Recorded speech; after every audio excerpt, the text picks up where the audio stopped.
Hi, I'm Marge Kilkelly, and we're here at Dragonfly Cove Farm. I'm Mary Kate Rennie, and welcome to Nourishing Maine. And today we are going to talk about absolutely wonderful, affordable, accessible, fresh produce. Most of it is grown here in Maine. There are a couple of exceptions, but they just are sort of dance partners for all the wonderful foods that we've got in Maine. Yeah. And this is the time of year where things get a little boring.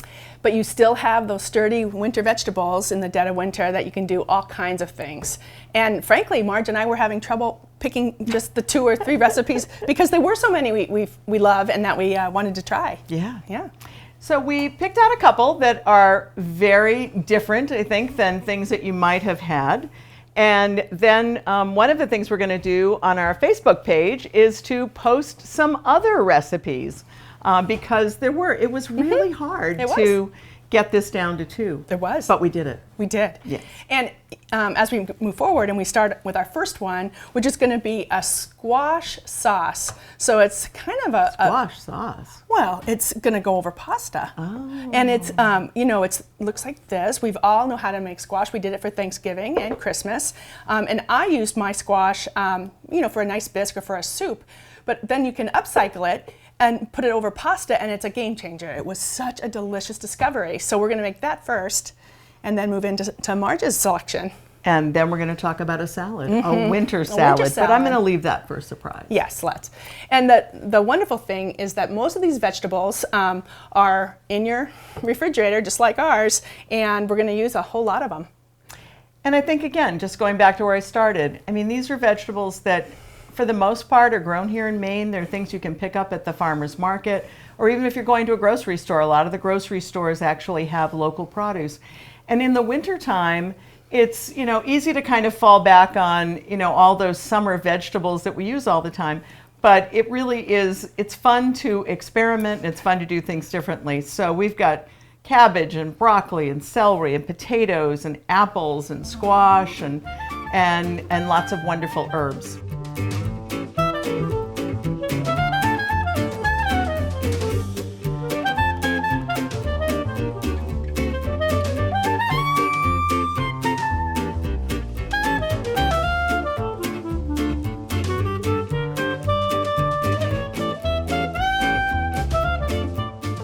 So where do we start? We're going to start with the squash, and Marge grew this one, a butternut. Yes, we did, butternut squash. And that's what we are going to use in today's recipe. So like you do squash, you have to cut it open and roast it. You take the seeds out, and I put it on a roasting pan upside down, olive oil on it, stick a couple forks to give some air to it, and roast it for about 45 minutes at 350 is mine. Yeah. And then it really or you can use the Joe way from a previous episode and not get your hands too dirty. But once you've got the cooked squash like we have here, it can be cold, then you want to start your base for the sauce. And that's going to be the onion, celery, and in this one, ginger. So we're going to chop those up and saute them. So what do you call, I just love this. What is it that you call ginger? What is it called? High five. It's a hand. So this is a hand of ginger. That's a good example of one. Isn't it though? It really is. It's kind of perfect. It's got its little fingers and everything. Yeah, so and ginger is grown in Maine. Yep, yeah. it is. It doesn't usually have this darker husk skin. Whenever I see it in a local store, it's very pink and beautiful. But you can get that. And it stays a long time in the fridge, and it's a great spice to add to most recipes. And how do we peel ginger? We use a spoon. A spoon? Yes, we'll show you. We'll do this now. Okay. Because we're going to add all of the the ingredients when we start the soup or the base of the squash. We're going to need the ginger, so we might as well get it ready. Yeah. So I'm going to split this finger in half, and I find it's easier to skin the ginger if you have a bigger piece. But you want to take the bigger piece? Sure. And I'll do it on the smaller. But what we're doing is we don't want to waste too much of the flesh on the inside. That's where all the juice and flavor is. But you don't want to have this skin part. And if you go slowly with the end of the spoon, it doesn't waste the juicy inside, and you just get rid of the skin quite easily. And sometimes what I'll do is I'll cut off the little thumb And this makes, I know, it sounds horrible, but if we're going with the hand analogy, which we have to now, We're going to have to be a medical show before we're done, you know? Oh, yikes, no thanks. But this makes a great cup of tea. You know, you don't have to, you know, just, you can try, even cut this little nub in half and put it in some hot water, and in, you know, 3 minutes you've got a delicious cup of tea. Or so it doesn't go to waste. Or you can put it in your sparkling water, too. Or sparkling water. Yeah. But it makes it easier to skin it if you don't have all those little knobs. At least that's what I think. That's true. And you don't have to waste it. It smells so good. I mean, we always talk about that, but you know, food is about taste, but it's also about everything else. It's about how it feels, about how it smells, about how it looks. I mean, food just fills you, which is part of the joy of it. And back to, you know, the experience of doing it yourself or learning how to do it is, you know, you can buy a piece of ginger and it could be dry, a little woody, and you won't know that until you're actually, you know, figuring it out and making your recipe. This is a great piece. Yeah. You can see how juicy lovely. it is. It's very juicy. Yeah. And you can see, again, that, I mean, it's a very thin layer that we've taken off, so we've not wasted much of the ginger at all. And being the frugal Yankees that we are, we would not want to waste. And compost that. Yeah. And then you do want to mince the ginger into little tiny pieces like you would garlic, because although they're delicious, you don't want a big chunk. At least in a sauce like this. Do you have enough there? I do have enough. I'm going to save mine for tea then. Okay, there you go. All right, but we can start in on cutting an onion. Oh, okay. Let's get I this. like onions. Yes, you do. It's your job. We probably need 1 onion for this recipe, for this much squash. We're going to add, as we mentioned, the celery, the onion, a little bit of ginger, put it in a pan, let it get translucent and fragrant, and then we'll add the cooled off squash and make sure that that's nice and warm, and then we'll bring it back over here and add maybe some heavy cream or some of the leftover pasta water, can thin it out a little bit, and then we'll know by sight and spoon how thick we want it.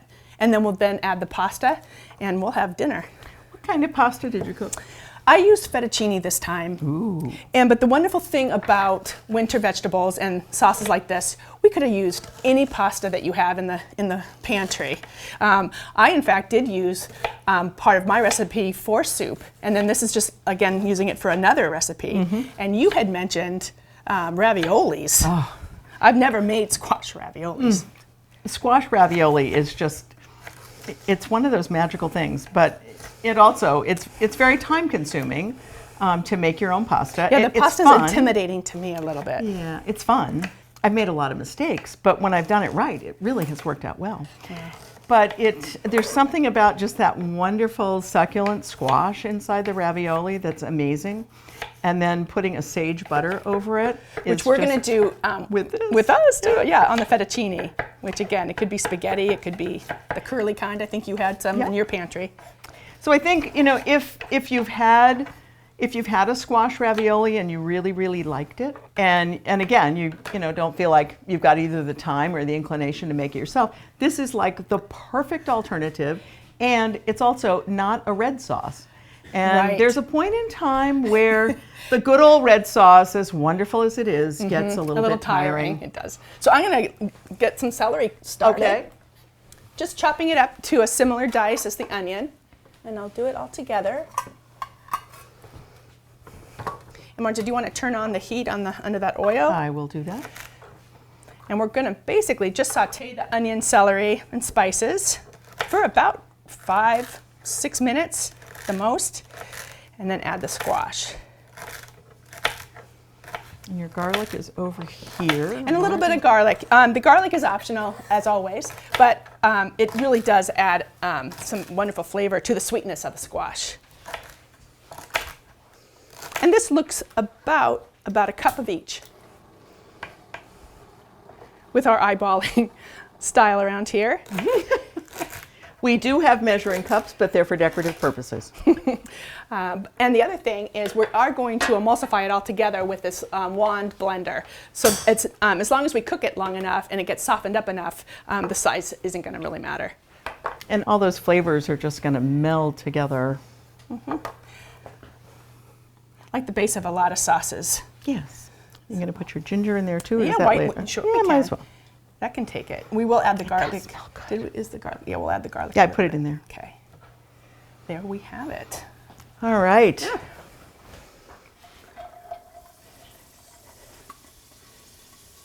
I'm making it up. There's a spoon right there. Yep. Okay. Again, and it's a medium heat. We all know how to saute onions and celery.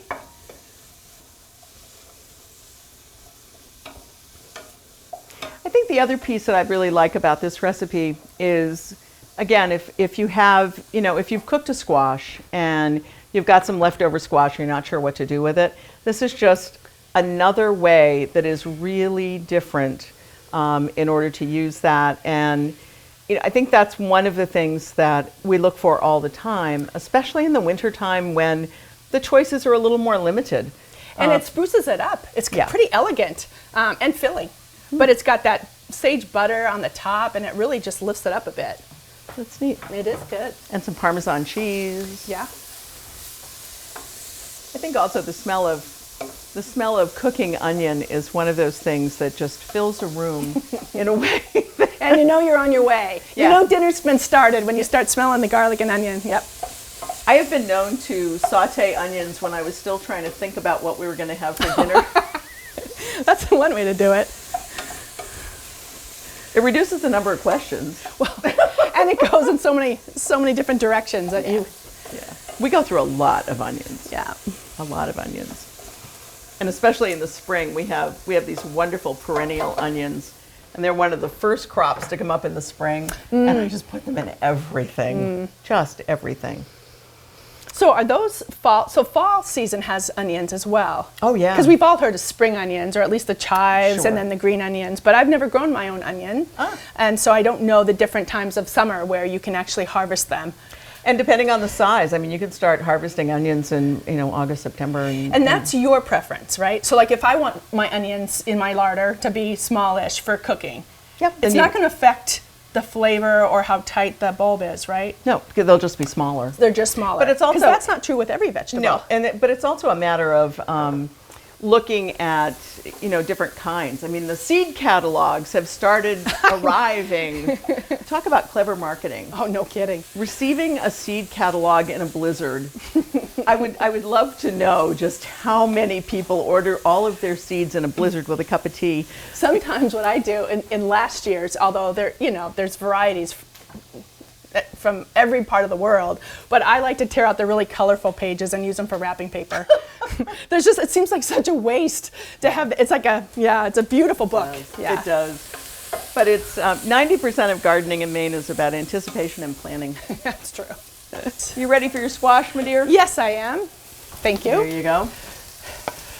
So you the just squash is going to go in there and get heated up. Heat it up, and then that's when we'll get a good sense of how thick it is, how much moisture it will release, and how much water we might need to add. We're definitely going to add heavy cream to make it that cream sauce. But before you do that, you want it to be stirrable. In fact, I might add just a tiny bit of that pasta water. So I basically, after we cook pasta, we save some of the water. I'm just going to add a little bit to loosen up the squash because we don't want it to stick, but we want it to get a little thinner. And that's what it's doing.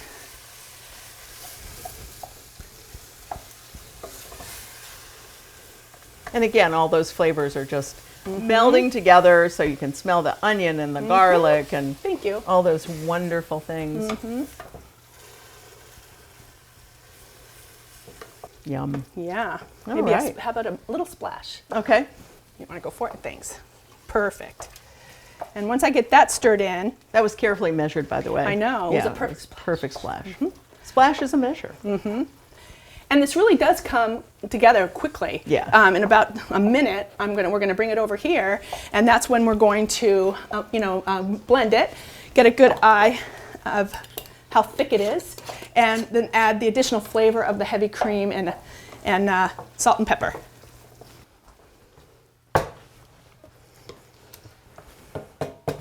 Thank you. You're welcome. It smells like pumpkin. It does. It's great. So at this point, it's nice and warm, and you can certainly use a blender with the 2 different hooks. But this is very easy, so this is what I'm going to use. It's got 2 speeds. I missed that part. A handheld blender. Mixer. A mixer. Yeah. Mixer. A mixer. So this is kind of noisy, but it really does chop up things beautifully on the spot.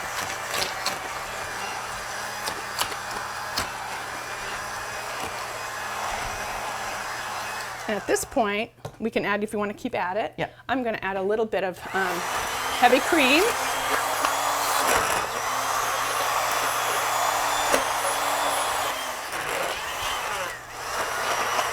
I think you need more. And do you want to add a little bit more water too? I'd go for cream. Of course. We could even add butter if we want to go for it. That's true. There we go. That looks good. Yeah. Oh, yeah.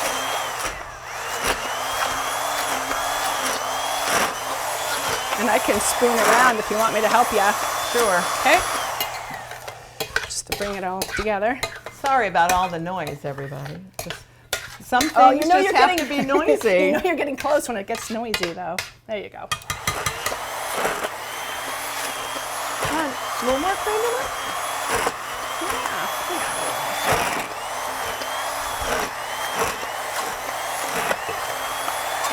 There you go.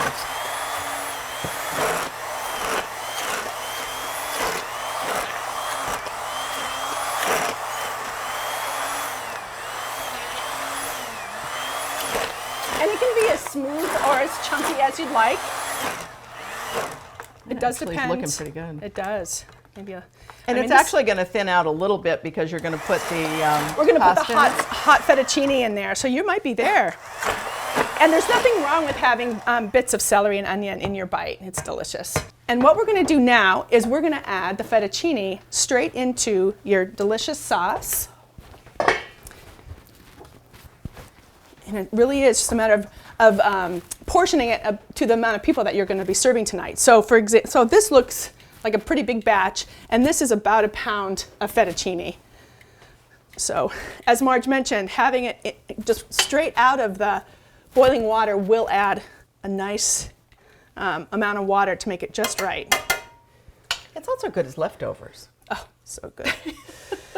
Which, the pasta or the sauce or both of them? There's nothing the other wrong. thing. It's so much to be able to make a meal and then think about it as a meal plus another meal. Right. Just reduces the amount of work you have to spend in the kitchen, Well, and that makes sense. And that's what this soup base, which is what it was, completely was an extra meal times 2 because it was so delicious.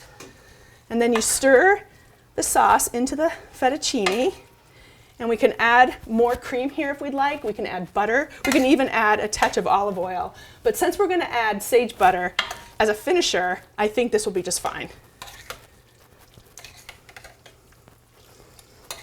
It's beautiful. Mm-hmm. Yeah. And it really does stick to the noodles. And the sweetness of the squash added to the savory sage is really delicious. Great. So I'll hand this over. And then we've got our 2 plates. So if you can see, the sage leaves that Marge grew has been simmering in butter, and that's going to be dribbled on the top when we're ready. And here are the tongs. So this is a perfect opportunity to do the twirl of the pasta. I'm not particularly talented at it, but I'll give it a try. We'll start with a base, and then if we can get around. You know you won't do this at home. Make it as tall as you can, but it's very pretty to do it that way. It looks nice in the center of the plate, too, I think. And I'll stack it like that. Yeah. And we don't have to go crazy, because it is very filling, a great winter pasta dish. And it's a sauce for pasta that's not a red sauce. So when you need a break, it's the perfect break. So affordable. And so affordable and available. And you can use milk. grown. you know, you don't have to have heavy cream. You can use even sour cream or a yogurt. You know, it's just really just to cream it up a little bit. So That heavy cream is pretty lovely. it is pretty lovely. And do you want to put a little bit of Parmesan cheese? I do. I can put this back on the stove. Yeah. Can drizzle the butter on there. Sage is such a lovely, lovely herb. And I don't know enough applications for it. Where else do you use it besides Thanksgiving stuffing? I use like- it with pork. Oh, see, I have not done that. I often use it so with. it's just a great color contrast yeah. as well. I use it in a lot of soups. Oh, I don't. Yeah. And sage butter. I mean, sage butter is amazing. Ooh, look at that. That's so pretty. It is. So very affordable. You could even use leftovers. I mean, lots of people have leftover pasta in their fridge, you know, and it's just elegant. It's lovely. Hard to believe. So you want to taste it, or Sure. are we gonna wait for the? Well, you know. What do you think? I really like having salad with pasta. I do too. You need it. We do. And winter vegetable salads are great, but you know, sometimes they don't pop enough. They're just not bright enough. But I bet Joe's got an idea about that. What do you think? I bet you're right. I bet he does. Let's find out. All right.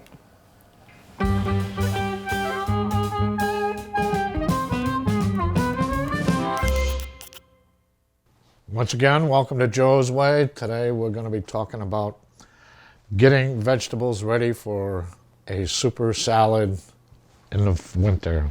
Most of these vegetables, like the cauliflower, broccoli, carrots, if you leave them in the refrigerator, they dry up. But if you take them, when you're preparing for a salad, if you take them and dip them into boiling water for a minute, that's called blanching.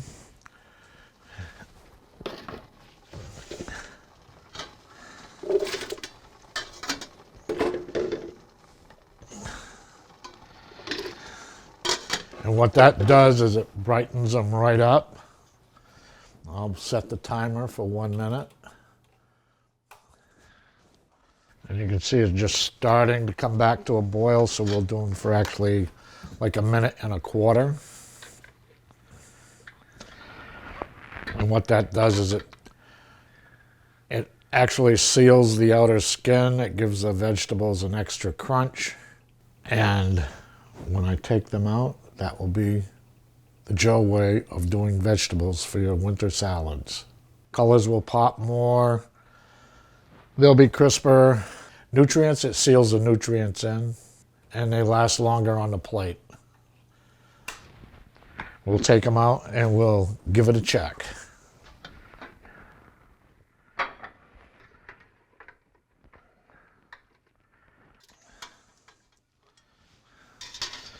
And they smell much better also.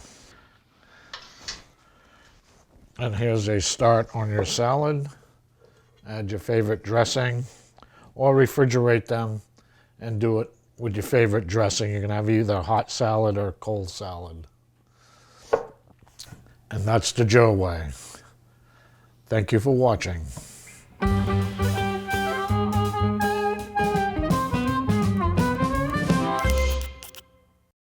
Thanks, Joe. We've got all kinds of really wonderful blanched vegetables ready to go into our salad. And they're just bright and cheery. As can be. Yeah. And they will stay crisper longer than if they were not done that way. Right, and the flavor is still there. And the flavor's still there and the crunch is still there. So really all we need to do is put these things together and then put a vinaigrette on it. So we can sort of layer it. So if I put in some cauliflower, here, doing it backwards. If I put in some cauliflower, and then if you want to put in some broccoli. Happy to. Without a spoon, I'm just kind of doing the wiggle. How about it? No, let's layer leave it. some? Yep. Okay. Oh, How of about course. some carrots? Okay. Look at Isn't that great? Orange. I just love the way this builds. yes. I'm going to put in a little more cauliflower. And then you can put in the tomatoes. You can cut these in half if you, You want. can if you but there's want no to. need to. But they're here. so pretty. I know. They're so pretty. And you know, this is the time of year we need pretty. A little more broccoli. And, then And is that some all? olives, and I think we're done. All right. Oh well. Ah, Let's get it done. Yeah, we only got a few carrots. We'll put the carrots in there. It's Again, such measuring cups. We have them, But the black really makes everything pop, doesn't it? isn't it? Yeah, it really does. But you could use other olives. So what I use for dressing on this salad is a vinaigrette. And this is a homemade vinaigrette that I made. And the thing you really need to remember about a vinaigrette is that it's 3 parts oil and 1 part acid. Now that 1 part acid could be cider vinegar, it could be a balsamic vinegar, it could be lemon juice, it could be much of anything. Yeah. And the same with oil. I mean, it could be, it could be an olive oil, it could be a more neutral oil, it could be a walnut oil, whatever you want. I also added to it a tablespoon of mustard and a tablespoon of maple syrup, because why not? So for each of those 3 tablespoons of oil and 1 tablespoon of acid, I added a tablespoon of mustard and a tablespoon of maple syrup. And that sweetness is necessary, I think, in a vinaigrette. I use honey in mine, and you can use, just a sugar as well. But I do like either honey or maple syrup. And I chopped up a little bit of garlic to put in the bottom. And I bet you don't know what else I put in the bottom. Onion! Oh, silly. That is interesting that there aren't onions, like fresh onions, even if they were minced a little bit in this salad. That's why I stuck a little bit in the vinaigrette. Isn't that You gorgeous? knew it was missing something. I know, yeah. It is a beautiful Isn't that beautiful? salad. And it'll really freshen up your palate with the pasta. Yeah. And it's winter vegetables, and it's, other than the tomatoes, there are some greenhouse winter tomatoes, of course, but for the most part, these are vegetables that you're going to be able to find in the grocery store all the time, at your farmer's market most of the time. And you might have them in your freezer. And you might have them in your freezer. You could probably do this with frozen. The black olives, I think, are just really the end of it. Yes. That just really makes a difference. So let's add this to our dish, You got it. and we have dinner. It is the most colorful thing I've seen in a long time. For dinner, anyway. I need another olive. There you go. Thanks. But isn't it just, and so salad doesn't have to be tomatoes and cucumbers and tomatoes, cucumbers, and lettuce. Right. Especially this time of year. Yeah, in the winter, I really do run out of ideas for a crisp salad that'll freshen your palate. So this is a great idea for that. Cheers. I'm going with broccoli first. Ah. And then I I'll try bet cauliflower first. Crunch, crunch, crunch. and it's chilled, which really makes a difference. Next to the warm pasta, the sweet-ish pasta. There you go.